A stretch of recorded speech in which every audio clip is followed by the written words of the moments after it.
Before anyone in Bethlehem celebrated the birth of my son, before shepherds hurried across the fields, before Herod heard whispers of a newborn king, I had already announced his arrival, not with the sound of trumpets, not with the marching of armies, not with a message delivered to every nation. I chose a single star, one light, shining in the darkness. Many people saw it. Only a few understood it. That is how I have often worked. I reveal my truth, but only hearts that are searching recognize it. Far to the east, beyond the hills of Judea, beyond the Jordan River, beyond the great deserts, lived a group of men the scriptures call the Magi. They were not kings. The Bible never calls them kings. They were wise men, scholars, observers of the heavens. For years, they had studied the stars.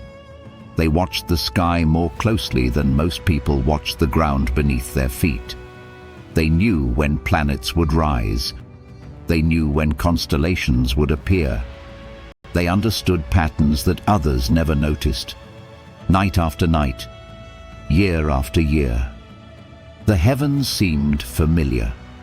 Until the night I changed everything. I placed a new light in the sky. It did not appear by chance. Nothing I create happens without purpose. Every star has its place. Every season follows my command. Every sunrise happens because I allow it. This star carried a message, not written with ink, not spoken with words, but written across the heavens for anyone willing to see. The wise men looked up. At first, they simply observed. That is what they always did. They measured, they compared, they questioned. But the longer they watched, the more certain they became. This was no ordinary event. Something had changed. Somewhere, a king had been born. Not just another ruler who would one day be forgotten. Not another man chasing power. This king would change the world.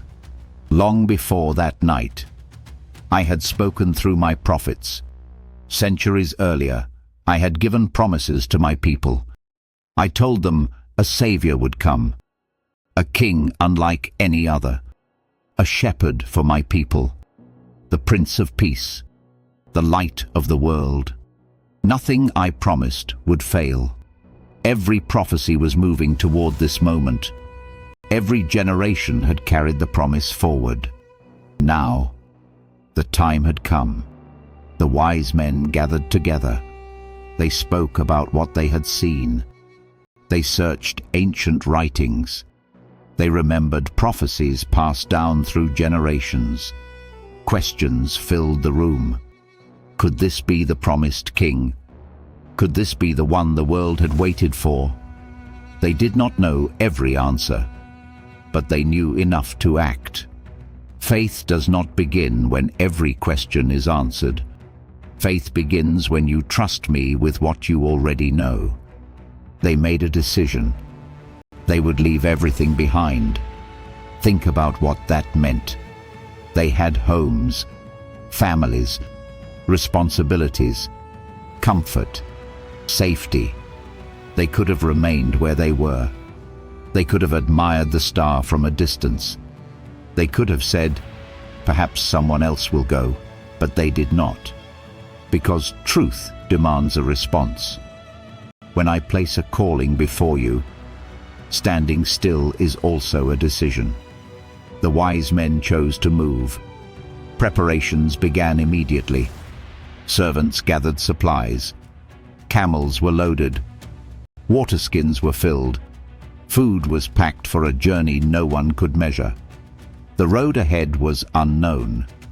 The distance was great. The dangers were real. Still, no one suggested turning back. Before they left, they prepared gifts. Not ordinary gifts. Treasures, gold, frankincense, myrrh, each one costly, each one carefully chosen. They believed they were going to meet a king, and no one approaches a king empty-handed. As they finished their preparations, the star still shone above them, silent, steady, waiting. Finally, the morning came. Families embraced one another. Servants tightened the straps on the camels. The gates opened. The caravan began to move, slowly at first, then farther from home. Every step carried them deeper into uncertainty. Every step carried them closer to my son. Many people watched them leave. Some probably wondered if they had lost their minds. Why would wealthy men abandon comfort to chase a star? Why risk everything for something no one else could explain? Because they understood something many people never learn. When I call, the greatest risk is refusing to follow. The desert welcomed them with silence. The days were long. The heat was relentless. The wind lifted sand into the air until the horizon disappeared. Some days, the journey seemed endless. The camels grew tired. The travelers grew weary. Water became precious. Every evening, the temperature dropped. The same desert that burned during the day became cold before sunrise. Yet every night, they looked toward the heavens. The star was still there, waiting, leading, never rushing them, never abandoning them, simply reminding them, keep walking. That is often how I guide my children. Many ask me to reveal the entire future. They want every answer before taking the first step. But that is not faith. If I showed you every detail of your life, you would no longer need to trust me. Instead, I give you enough light for today. Tomorrow's light comes tomorrow.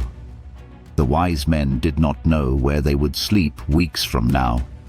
They did not know who they would meet. They did not know the dangers waiting ahead. But they trusted the light I had given them. That was enough. Weeks became months. Mountains stood before them. They climbed. Rivers blocked their path. They crossed. Dust covered their clothing. The journey changed them. Every mile demanded patience. Every sunrise required hope. Still, the star remained. It had become more than a light. It had become a promise, a reminder that I was leading them, even when the road made no sense. Perhaps that is where you find yourself today. You know I have called you, but you cannot yet see the destination. You have taken the first steps, yet the journey feels longer than you expected. Do not mistake a long road for an absent God. I was with the wise men in every desert. I watched every step they took. I knew every fear they carried, and I never stopped leading them. Just as I have never stopped leading those who seek me with sincere hearts. The journey was far from over. Soon, the travelers would arrive in Jerusalem. They believed they were finally close to the king, but they were about to discover that not everyone welcomes the light. Some fear it, some reject it, and one man would do everything in his power to destroy the child I had sent to save the world. The journey brought the wise men to Jerusalem. The great city stood before them. Its walls were strong. Its streets were crowded. Its temple rose above the skyline. If a king had been born, surely this was where he would be. The wise men entered the city. They did not come quietly. Everywhere they went, they asked the same question. Where is he who has been born King of the Jews? We saw his star in the east, and we have come to worship him. Those words spread quickly. Merchants heard them. Travelers repeated them. Soldiers whispered about them. Soon, the news reached the palace. Herod heard every word. The moment he heard the words, "King of the Jews," fear gripped his heart. He had spent years protecting his throne. He trusted no one. History remembers him as a powerful builder. But I knew him differently. I saw a man ruled by fear. A man who believed power could be protected through violence. He built magnificent buildings, but he could not build peace within his own heart. He ruled a kingdom, yet he could not rule his fears. He had already ordered the deaths of those closest to him. Even members of his own family were not safe from his suspicion. Now, he believed another rival had appeared. But my son had not come to steal Herod's throne. He had come to establish a kingdom no earthly ruler could destroy. Herod did not understand that. People often fear what they refuse to understand. So Herod called the chief priests. He gathered the teachers of the law. These men knew my scriptures. They had spent their lives studying them. Herod asked only one question. "Where is the Messiah to be born?" The answer came immediately. "In Bethlehem of Judea." They did not need time to think. They knew the prophecy. The words had been written centuries earlier through my servant Micah. "But you, Bethlehem Ephrathah, though you are small among the clans of Judah, out of you will come for me one who will rule over Israel." They knew the promise. They knew the place. Yet something heartbreaking happened. None of them hurried to Bethlehem. None of them said, "We must see if this is true." They possessed knowledge. But knowledge without faith changes nothing. The wise men had less information, yet they traveled hundreds of miles. Sometimes, those who know the least are willing to seek me the most. Herod dismissed the priests. Then he secretly called the wise men. He smiled. His voice sounded calm. His words sounded sincere. "Go, search carefully for the child. When you find him, come back and tell me, so I may also go and worship him." The wise men believed him. They had no reason to suspect evil, but I saw what no one else could see. I search every heart. No thought is hidden from me. Herod did not desire worship. He desired murder. He believed killing one child would protect his kingdom. How little he understood. No king has ever defeated my plans. Pharaoh tried. He failed. Many kingdoms rose against my people. They failed. Empires have come and gone. Yet my word still stands. No ruler can stop what I have spoken. The wise men left Jerusalem. Perhaps they wondered why the city had shown so little excitement. A king had been born, yet no celebrations filled the streets. No songs echoed through the city. No crowds hurried toward Bethlehem. Only silence. Sometimes, the greatest miracles are ignored by those standing closest to them. As they left the city behind, something happened that filled them with joy. The star appeared again. There it was, bright, clear, faithful. It had not abandoned them. Neither had I. Imagine the relief they felt. Every doubt disappeared. Every question faded. The same light that had called them from their homeland now led them to the final destination. Step by step, the star moved ahead of them. Not quickly, not slowly, perfectly, exactly as I intended. It guided them through the hills surrounding Bethlehem. Then it stopped. Not above Herod's palace, not above the temple, not above the homes of the wealthy. It stopped above a simple house. The King of Heaven had chosen humility. Many people expect me to work through greatness, through wealth, through influence, through earthly power. Yet I often reveal my greatest works through what the world overlooks. A shepherd became a king. A fisherman became an apostle. A stable became the birthplace of the Savior. Because my ways are higher than yours, and my wisdom is greater than human understanding. The wise men stood quietly. This was the place. The journey that had begun months earlier was finally coming to an end. They had crossed deserts, endured storms, faced uncertainty, trusted a light few others understood. Now, only one door stood between them, and the king they had come to find. The wise men stood before the house. For a moment, no one moved. Months of travel had led them here. Thousands of miles were now behind them. Every question, every hardship, every step had brought them to this place. The star remained above the house. Its work was finished. It had led them exactly where I wanted them to be. The wise men took a deep breath. Then they stepped inside. The room was quiet. There were no royal banners. No guards stood at the door. No servants announced the arrival of a king. There was only a humble home. Mary was there. Joseph was there. And my son, Jesus. He was not surrounded by riches.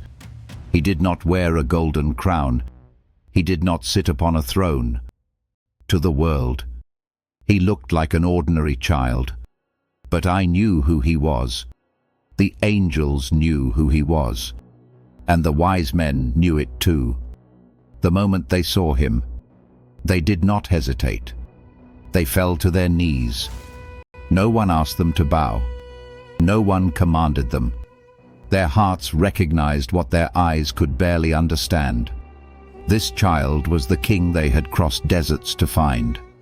More than that, he was the Savior I had promised from the beginning. Long before Abraham walked the earth, long before David ruled Israel, long before Bethlehem existed, I had already planned this moment. The wise men worshipped my son. Think about that. Power bowed before humility. Knowledge bowed before truth. Wealth bowed before a carpenter's family. The world measures greatness by what a person owns. I measure greatness by the condition of the heart. Then, the wise men opened their treasures. The first gift was gold. Gold belonged to kings. It honored Jesus as the true king, not only of Israel, but of every nation. Every kingdom that has ever existed will one day fade, but my son's kingdom will never end. The second gift was frankincense. Its fragrance often filled places of worship. It reminded the world that Jesus was more than a king. He was Emmanuel, God with you. The third gift was myrrh. It was precious. It was costly. It was often used to prepare a body for burial. Even here, at the beginning of my son's earthly life, there was a quiet reminder of why he had come.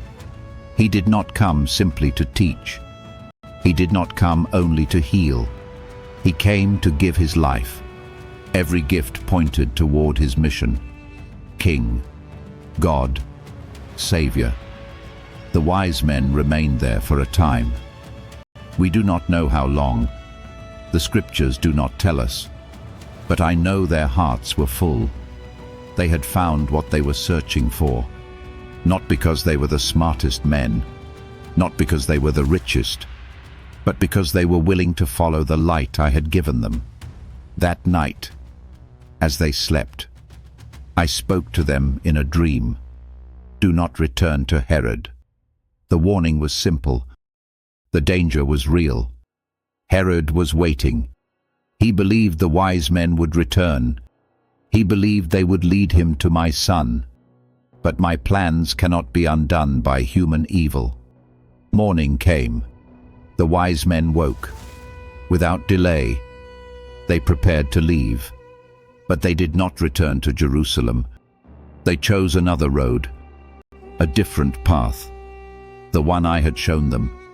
Sometimes, obedience means taking a road you never expected. The easier path is not always the right one. The safest place is wherever I lead you. Herod waited. One day passed. Then another. No travelers arrived. No message came. No report was given. The wise men never returned. His anger grew. His fear became rage. He realized he had been outwitted. But he had never been fighting against the wise men. He had been resisting my plan, and no one has ever succeeded in stopping my purpose. Not kings, not armies, not empires, not even death itself. The story of the wise men ends quietly. The Bible never tells us their names. It never tells us how many there were. It never tells us exactly where they spent the rest of their lives. Some mysteries remain, but one truth is perfectly clear. They followed the light, and the light led them to Jesus. That is why the world still remembers them. Not because they were famous, not because they possessed great wealth, but because they chose faith over comfort. They were willing to leave everything behind for the chance to find the King. My child, people are still searching today. Some search for success. Some search for peace. Some search for love. Some search for purpose. Many spend their entire lives looking for something that will satisfy the emptiness within them. But only my son can fill that place. The wise men searched for a king. They found a savior. They expected royalty. They discovered humility. They expected a palace. They found a simple home. Yet they left richer than they had ever been. Because anyone who truly finds Jesus receives a treasure this world can never offer. You may never see a star like the one I placed above Bethlehem. You do not need to. I have given you something greater. I have given you my word.